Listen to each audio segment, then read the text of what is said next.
श्री गोवर्धन पर्वत भी बोले श्री राधा राधा।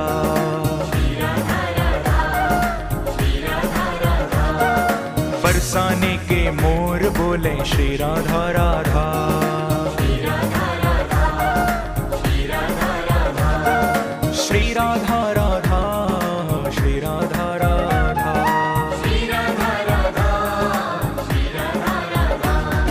श्याम सुंदर की वंशी बोले श्री राधा राधा।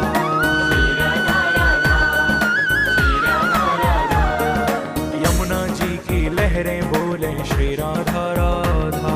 श्री राधा राधा, श्री राधा राधा। श्री राधा राधा, श्री राधा राधा।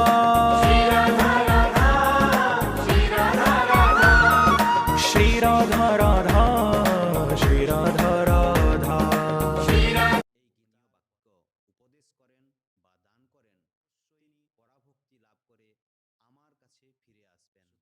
সুতরাং ভগবানের এই বিশেষ কৃপা যাতে আমরা লাভ কর্তব্য, আসুন যে যার সামর্থ্য অনুসারে ভগবদ্গীতার জ্ঞানকে সকলের মাঝে ছড়িয়ে দিই।